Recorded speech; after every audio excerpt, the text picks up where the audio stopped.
On the 10th of June 2016, Christina Grimmie offered a hug to her most obsessed fan. She was pronounced dead less than an hour later. She'd begun on YouTube roughly 7 years beforehand, initially uploading covers of popular songs. Hi, I'm gonna sing Party in the USA. And after only 3 videos, Christina went viral. She'd gained 892,000 views by covering Miley Cyrus, alongside her brother Marcus, who'd become a key figure.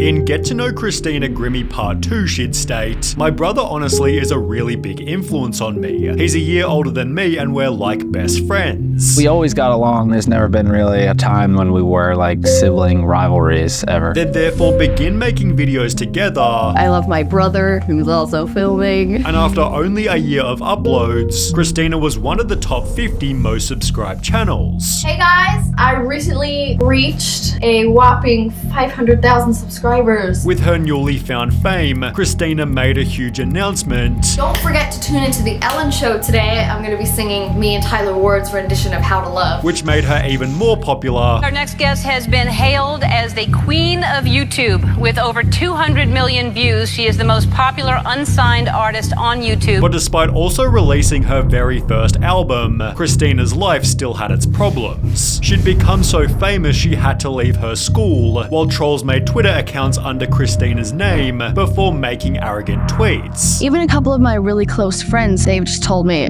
all your fans like hate you now because you're being really cocky and rude. And I was like, but that's not me. Yet in reality, she was the total opposite. She'd state, "I hate when people have big egos. I try to stay as grounded as I possibly can. I don't consider myself a famous person, so I kinda just do my thing, and my fans love it, and that's what makes me happy." Christina's humble nature was noticed by Selena Gomez, who reached out to start a friendship And there's Selena Gomez right there. Oh my gosh, hi. There's Selena. and invite Christina on her very first tour. Her name is Christina Grimmie, and we found her on YouTube. We got to see her video, and now she's a part of our team, and she's part of our family. After every stop, Christina did a meet and greet, giving her fans the chance to meet her and her brother. This turned out to be one of her favorite parts. My favorite part, though, of tour has been meeting everyone from all these different countries. Subsequently trying to meet fans at every single show, And I loved meeting everyone, all the fans, they were so great. the number of which had grown to over 3 million. She'd also appeared in different ads, placed 3rd overall on The Voice TV show, and was selling thousands of concert tickets, the next of which was scheduled at the Plaza Live in Orlando, Florida. She'd promote the event by tweeting, "Orlando, come out to the show tonight at the Plaza Live. Starts at 7:30, hyping up the concert like she'd do with any other."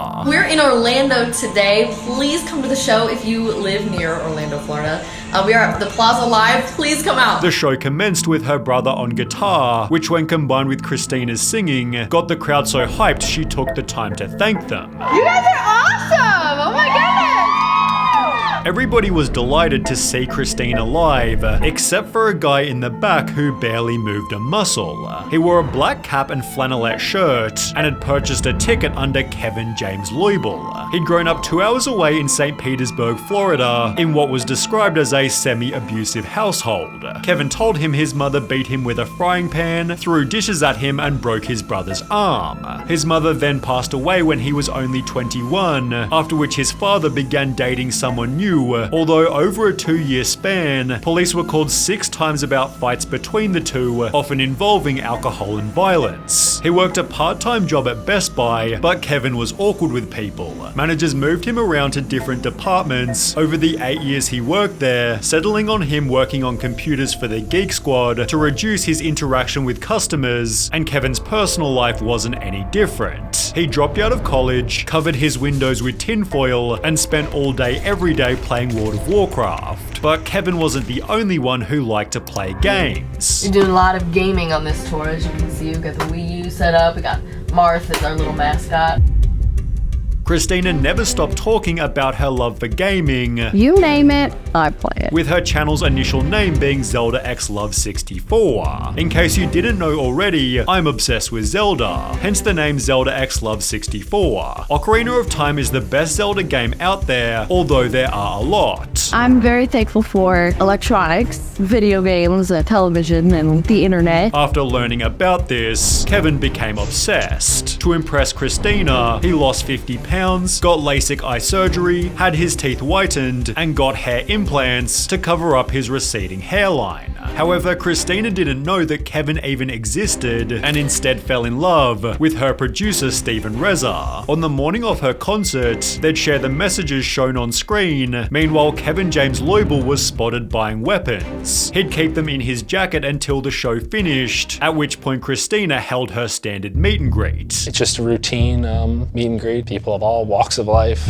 Feels safe, it feels like there's no need for security. I mean, we've done this hundreds of times. She'd stand beside this yellow barrier, being videoed by fans with her brother in the background. Christina took this final photo before being approached by Kevin James Loibl. As seen in previous videos, her natural instinct was to offer fans a hug, doing the same for Kevin before he'd shoot her point blank. What Christina would do, she'd always just like open up her arms for a hug. That was her thing. The next thing you know, a couple shots go off. Christina's brother tackled the shooter, who then turned the gun on himself. Police were on site within only minutes and quickly rushed Christina to hospital in critical condition. Adam Levine instantly wrote, "I'm sad, shocked and confused. We love you so much, Grimmy.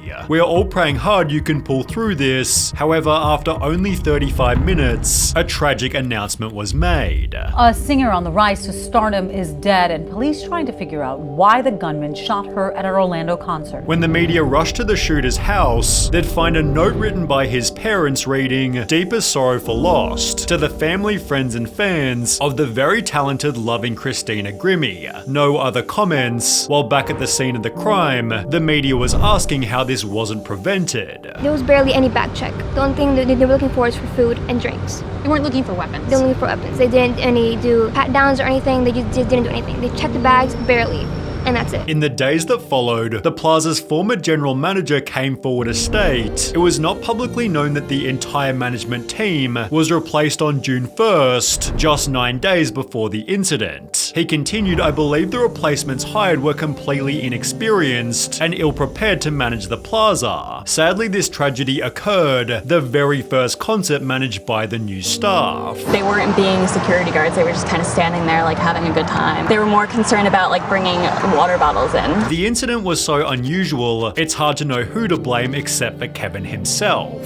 Fans simply focused on the singer writing, "Christina, now you are on the wings of your dragon. Be at peace now, for you are now God's angel. Your hypnotic voice fills the heavens." Selena Gomez wrote, "My heart is absolutely broken. I miss you, Christina," before dedicating a show to her. "And I don't really understand how this really happened, but I would like to dedicate this next song to her." That she wasn't able to finish as she was simply too sad. The voice added, "There are no words. We lost a beautiful soul with an amazing voice. Our hearts go out to the friends, fans and family of At The Real Grimmie," while hundreds of other celebrities also offered their condolences. I've literally been crying for 2 days straight. Perhaps no one was more devastated than Christina's boyfriend. "The grief from that really messed me up as a man. Cursing God, had me getting into fist fights and getting blackout drunk every night, messed my life up." Except for maybe Christina's mother. Yet Marcus Grimmie wrote on Facebook, "I found out this morning that Adam Levine personally called my mother and said he'll pay for the funeral and her plane flight. Now a friend just told me to look at the GoFundMe page and I see it is at 100K. Literally, I have no words." They held not only a funeral but a vigil as well, where one of Christina's tweets was publicly read. "Sometimes God allows terrible things to happen in your life and you don't know why."